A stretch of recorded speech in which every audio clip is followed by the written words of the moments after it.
Hello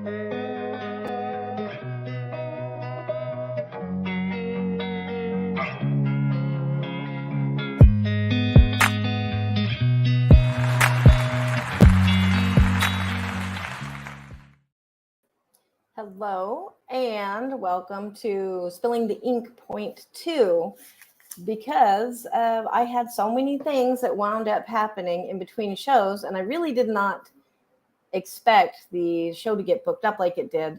We're booked up into July. I say we, I don't know who I'm talking about. Sometimes I feel a little bit like Gollum because I refer to myself in third person, probably because I get nervous and I don't want to take the blame for all of this. But anyways, so we're booked up until I am booked up until July. And because of that, I can't address things that come up in between, like ChatGPT and the experiment that I decided to do last month on this. So that is what this show is on Wednesdays, the point 2. It may or may not happen regularly. And hello, everybody who just joined. Hi, Anita. Surprise! I'm doing another thing. Go figure. So anyways, the Wednesday show will be kind of like to fill in the blanks. And surprisingly, I already have that filled out for the month, which I kind of thought I'll do this maybe one time. But next week, this is what I wanted to do last year. We have the short list for Stokers announced. And just as a test, I want to try to predict who the winners will be using different magic items, like a pendulum will be this next Wednesday. After that, I could be using moon blocks, or we could be asking, probably not tarot cards because it wouldn't be very specific. But I also have dowsing rods that I can use. So I don't think we'll do all of that in one show. That's what I'm thinking about, one magic item per show, and see how accurate they each are on who actually will win the Stokers in June when that comes up. And I also, before I start, and the other thing is there is a bunch of publishers that want to come on and just talk about publishing and the state of publishing and what's going on in their world and different submission calls. So that's also another reason to do a point 2 version of the show. Before I get started, though, I do want to thank everybody. I started this. I've been doing little show-ish kind of things, videos, for a little while, since 2020, because, everything shut down. And then I decided to do this one and kind of be serious with it and be regular instead of just be goofy like I normally am. Well, less goofy. But I want to thank everybody for the support.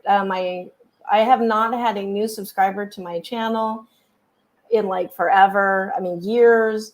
And there's like plus 300% or something on the analytics. I mean, it's been refreshing. I got a new subscriber last night. That would have been a year kind of event for me. And here it's happening all the time. So I want to thank everybody for that and for the encouragement, and also for the, this is not I am not a fancy person. This is what you get. This is my humidity hair, and it's very hot here in Brazil right now. So I'm probably not going to put a lot of makeup on or anything, and I don't do that anyways. So I appreciate everybody who's just kind of letting me be myself, because that's what you're going to get anyways. And also today I'm sharing this to my Facebook profile and Twitter. Usually I don't do that because I'm terrified of anybody knowing I'm doing this. But hey, this is what you get. So, but anyways, I'm really excited to get into this chat AI experiment that I've been doing. And a lot of people, ChatGPT, and AI is going to kill us all, and like all the things, replace the writers. So I read all that at the beginning of February or at the end of January, and I decided to do a little experiment and find out, like, face the monster and see what the heck is going on with this AI and this ChatGPT. So TDLR, too long, if you just want the cliff notes, after experimenting with chat for a month in different genres and different tasks, from writing and creating, generating new work, to correcting my work and organizing me and all the different things, I will say I am a fan of ChatGPT after all that. I didn't know how I would feel about it in the beginning, and I just subscribed to it. So I am now officially paying for ChatGPT. I find it that useful. But this is why. So we're over here on my blog. The experiment was to ask ChatGPT, because I don't know what I'm doing, ask ChatGPT, what would a perfect blog look like? What would the posts be? When would they be scheduled? Titles, keywords, time of day that would be the best to schedule, and just let chat run with that for a month and see what happens. So if you go to my blog, which is angelawysmith.com, you will notice a difference in the posts. Chat said that the optimum time to post was Tuesday, Wednesday, and Thursdays at 2 p.m.-ish. Like it gave a span of hours there. So I decided to schedule these posts from chat, written by chat, on Tuesdays, Wednesdays, and Thursdays at the time that they said, or it said. So you'll notice, and the pictures are the suggestions of chat, of the AI. So you can see the difference. This is my tacky picture. And chat's looks very, like, nice. And my tacky picture, another super professional one, professional, my tacky picture, so this was a chat suggestion. So I did credit chat because I do not want to take credit for somebody else's work, even AI. So you can find all of those posts here. If you click on the author there, you will see some posts are listed as ChatGPT AI as the author. And these are all the posts that chat did. And I had them scheduled. Wow, that was a lot of them. That's more than I thought. I had them scheduled ahead of time. So after I got all these written up with chat and everything, they just autopilot ran. So that was that. That is what the experiment was. And here in traffic, I will show you the results of what happened. And it was pretty interesting. It's not what I expected. So this is the behind the scenes of my blog here. So these are the stats that come out. So this was the win. Oh, that's convenient that it just happens to show the entire span of the experiment. This was the entire expanse. This is why you get what you get with me. I am a writer because I do not speak English well. So this was the beginning of it. Chat's post was the power of poetry, why poetry matters today. And that is what chat said would be the optimal thing to share. And so you can see and you know what, let me go back and I will show you. Well, I'll just say my regular blog stats kind of usually averaged about 20 views a day, 20 to 28 views a day, which, that's normal for me. So here, that first day, I believe I published it late, or I can't remember. But anyways, I had a colossal technology fail, and my WordPress blog was shut down for that week. So these results are a little bit skewed. So this is when the blog was technically shut down. I still got 31 views, though, which is above what I would normally get. Same thing here. It published 10 proven strategies for writing success, boost your something, boost your career or something. I can't remember what the whole title is. But even with the blog down, even with, I think that it wasn't even really up that day, as far as I could see, I still got 24 views. Again, blog was still messing up at that time, 31 views. So then the first day that my blog was up was this day. And again, I feel like these results are skewed in this first week because of the blog being down. This is what was interesting to me, though. These are all the chat-generated views. I also didn't share the blog at all during the month if I could help it. I think I might have accidentally shared it once or twice because I didn't want to skew the results. And I also didn't tell anybody what was going on because I didn't want people to come over to see what these posts were. So this is a generated by me post, and it was a poem from the beginning of a thing that I did where I select a poem a week, and I published her poem on my blog, and I produced a little video of it, a little video of her reading it. And traffic went way up. I did use the keywords that ChatGPT suggested. Then still 22 is like okay for me. Now we're really getting into chat by itself. This is what chat was doing. So 37 views. Oh, I'm sorry, that's Spilling the Ink. Monday, 45 views. So now we're back into chat's territory. 28 views on using your words for good, writing as activism. I did not share it, did not anything. That's pretty much what my views were.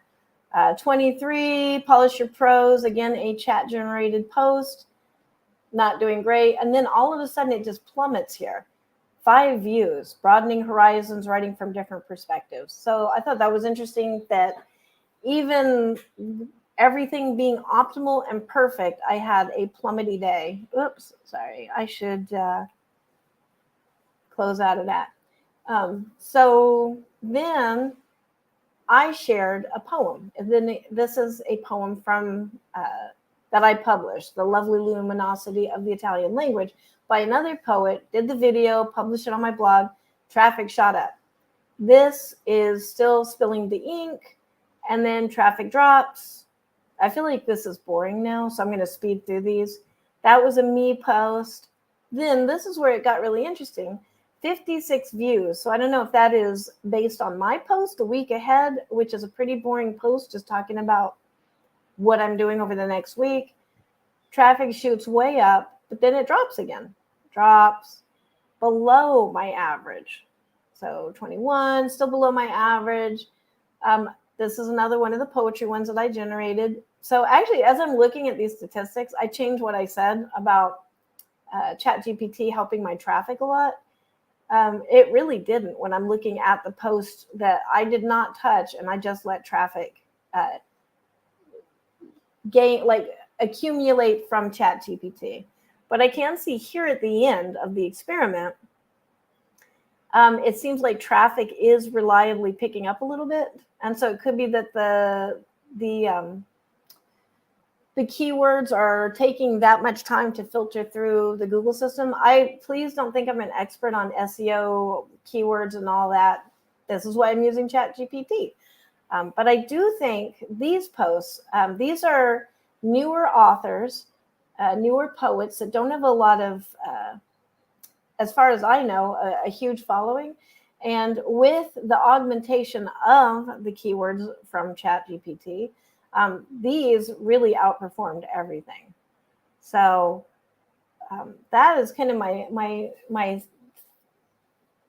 thought on that. Wow, this is like a really stuttery show. I think I blame the heat. It's very hot here.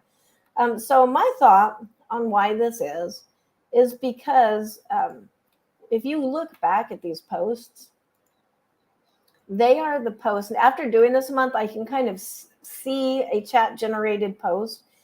So it sounds exciting, from pain to power, our journey as writers. And you click in it, and it is just full of regurgitated blah. It's very boring. Self-discovery, woo-woo, I would have never thought of it. Healing, yes, as a tool of writing. Empowerment, yes, it empowers us. It gives us personal growth. We exercise our creativity. These are all very basic, vanilla things about using your pain in your writing. I mean, this is not an exciting thing. When you're scrolling through your wall, when you're like doom scrolling, you're reading all the news, this title comes up and you click on it, and then you're disappointed because you get this. And there's nothing in here that's very interesting. It's correct. It's fine, but it's boring because it doesn't have the creative element inspiring it. So I think that chat is really good at doing this stuff, the organizing, the did you miss something? Like, did you miss a good point? Blah, blah, blah. But it's not good at holding people. So that's why I kind of feel like the traffic spikes up, but it doesn't hold on to it from what I can see. And I'm still working on this. I'm still I just literally ended that today. This is the post from today. Oh, I'm sorry, yesterday. And so I'm going to go over all the stats and kind of make a better post on it that I will share. But that's kind of what's going on now. So this is where I feel like Chat GPT has a place for us. And I did this Wednesday show really fast. This is where I feel like Chat GPT has a place for us. Organizing.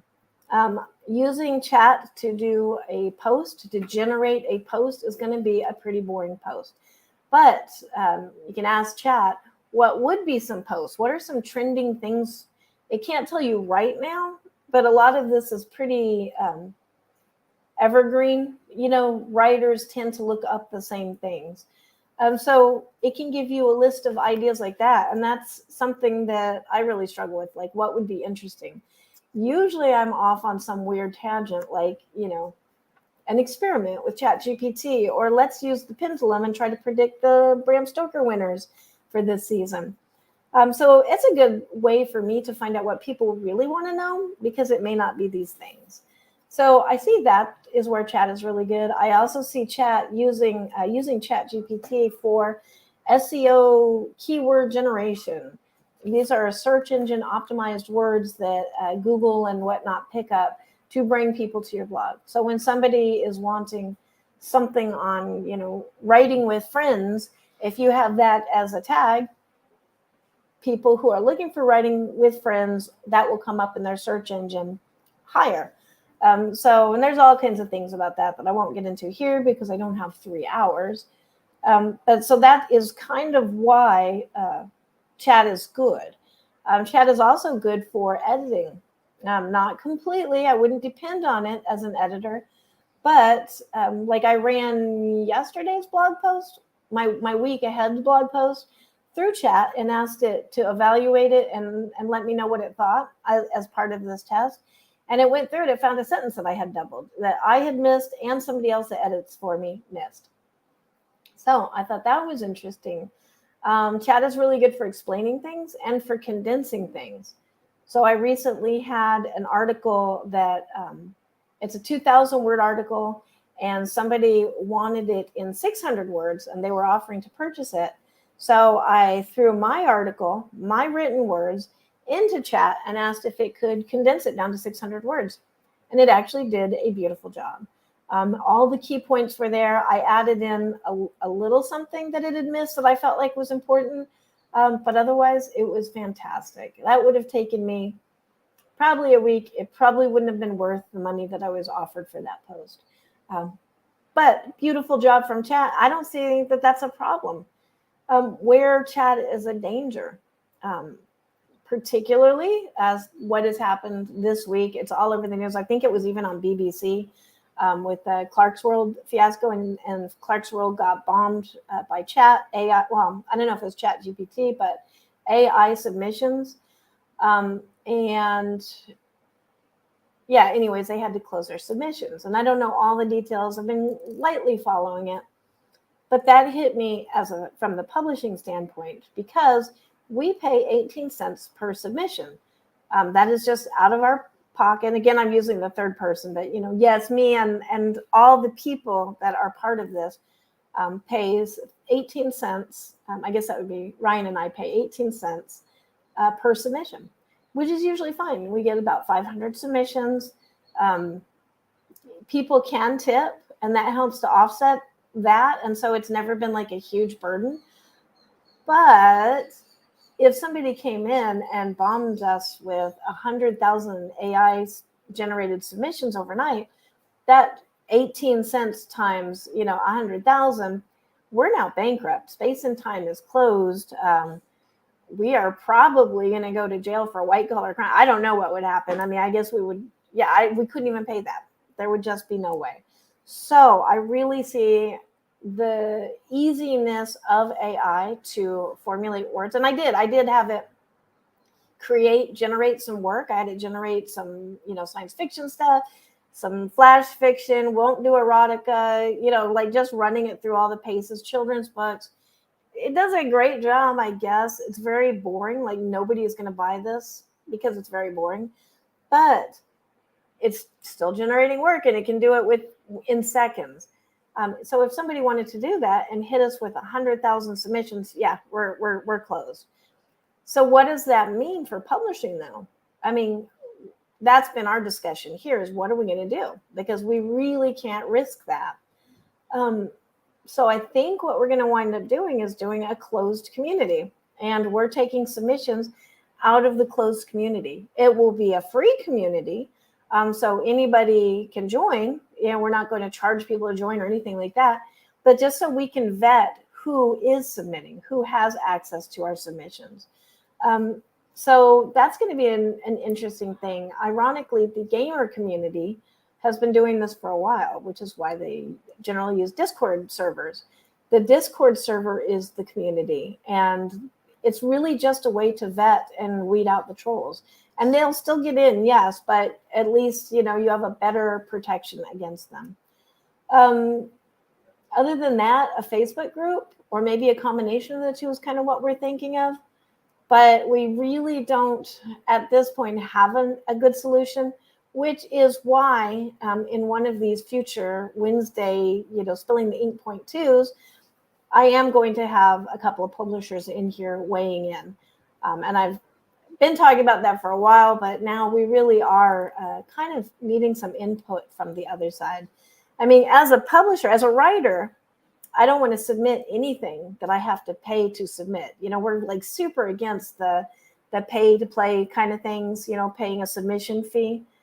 But as a publisher, I get kind of annoyed sometimes that I have to pay 18 cents for the pleasure of reading this work that somebody couldn't put in Shun formatting, and it's all in Comic Sans, and I don't know, it's just really badly done, so I still paid for that.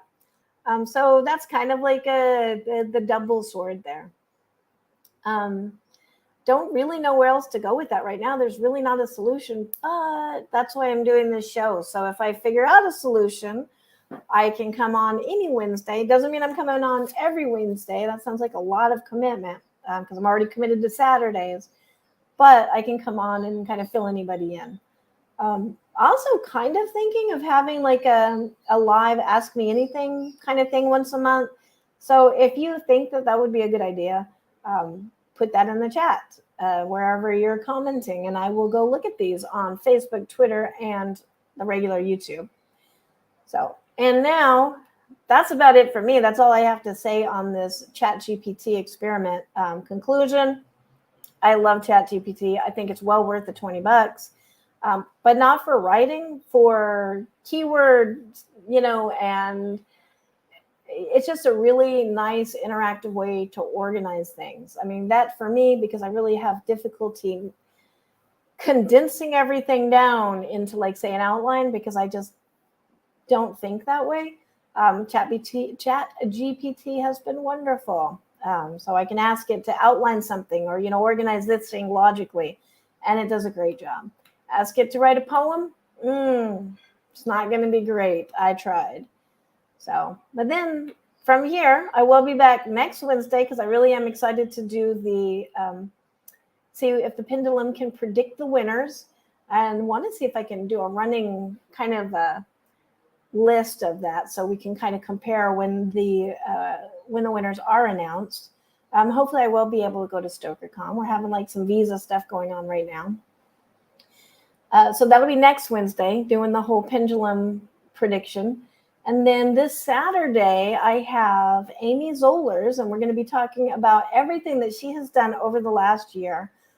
It's called Poet Like a Rock Star, because she is. That girl has started a podcast. She has published, I think, like 8 or 9 books that she already had written. And, and yeah, that is a good point. Thank you for bringing that up, because I did actually want to address that. Writers have been using AI for blurbs. And I get that, because blurbs, you do want to blurb people. It's like one way that we can give back and support each other. But it also takes a lot of time because you're committing to write a book. I'm actually late on a blurb right now. Yeah, I have to finish today. But you're making a commitment that you're going to read this book, and then you are going to write something about it, something truthful. And I did hear that writers are basically taking the summary of the book and dropping it in AI and getting a blurb. I actually tried that because I owe a blurb. And because I'm experimenting, the blurb that I send will be a genuine, actual blurb that I wrote. but I wanted to see what chat would do with that. And pretty much gave a very bland, this poetry book is, blah, blah, blah, brilliant and dark and blah, just very bland stuff. So, but I mean, technically it's a blurb. But that's the thing with blurbs, why I am against using AI to do blurbs. That is your words. And so if you don't read this book, and I actually had this happen to me, I was just trying to help out somebody, a new person, a newer writer, and I blurbed their book. And I had not read the whole book. I just kind of scanned it and felt like I have enough to blurb it. I really just want to help them out. And it wound up being a book that I probably would not have supported. There was some stuff in it that perhaps if I had actually read the whole thing, I would have maybe even addressed in my blurb, like, while I don't, agree with everything in this book, yada, yada, yada, I can address the writing. So that's a danger of using AI to do blurbs. And also, if you don't get anything for doing blurbs, so why do blurbs unless they're truthful? They're a gift they're a gift back to thank whoever, is in the writing community and to support each other. So I'm glad you brought that up, A.F. Stewart, because I actually did mean to bring that up. But it would be interesting to have like a blurb off and compare blurbs, like a truthful blurb with a non-truthful blurb. Oh, and I do want to point out one thing. If I'm going to share my screen here again, if you go to my blog and you go over here, I just put this page up last night, resources and recommends. I have a bunch of links to this. So also send me things like if you know a really good podcast, I'll go listen to it. And if I agree with you, I'll link it here. But if you go down here to resources, I did put ChatGPT as a resource, but AI text detector, ChatGPT 0, you click over here and you can actually put in text to check it for AI involvement. And so I was testing this out when I actually write this all out in a nice organized fashion, which I will probably have chat help me organize it in a timeline and an outline. But when I put the different writings in here, like completely generated by chat, completely generated by myself, and where I edited chat, this thing picked it out 100% accuracy of where chat was involved. So I thought that was a pretty interesting thing. Oh, for some reason, it didn't open up that actual window to show you. But yes, on my computer, I am looking at that. Let me see if I can share that screen. I can actually show you what it looks like. I guess not. But anyway, so yeah, you can go over to my blog, go to the resources and set up ChatGPT 0. It's free, and test that out for yourself. And if you're curious, if you're getting a blurb that was written by AI, you can test it out. And I'm going to say it's going to tell you accurately. So, and that's it for me. I mean, I like these shows. I felt like I could do an extra show most of the Wednesdays. It may wind up being every Wednesday if I kept it shorter. And I'm not really planning on having too many guests unless they have something to do with whatever I'm talking about. And then next Wednesday, like I said, is going to be the pendulum predictions on the Stokers. And then the Saturday is Amy Zollers. And then coming up after that on the Saturdays, going to have A.F. Stewart, who is commenting right now, and she's going to talk to us about being an indie author. And if I can think of anybody that would pretty much know anything over the last decade plus of independent publishing, which I feel like is about when it started, is maybe 15 years ago, A.F. Stewart would know. And then after that, I've got Daniel M. Kimmel talking about being a movie critic. Amanda Hayden is coming up, a poet who has just written a book about sauntering, which I think is the art of going nowhere fast, but for the experience of it. I'm really excited for that. Then Kyle Toucher, but somewhere now, like since this is actually becoming a thing, somewhere I'm going to find a place to post the upcoming shows, because like I said, I am booked until July 8th. And if you would like to be on the show, send me a message on my blog, angelawysmith.com, on the contact tab. And pretty much, if you do anything at all interesting, and that probably means you're alive, like if you're alive, you probably are doing something interesting, hit me up and I would like to talk to you about it. So, and that is it for today. I will see you next Wednesday with the pendulum, and we'll see what the predictions turn out. And yeah, otherwise I'll see you Saturday. And thank you so much for joining. And if you're in Facebook and Twitter, I cannot see your comments, but I will go back and look for them. Okay. Bye-bye.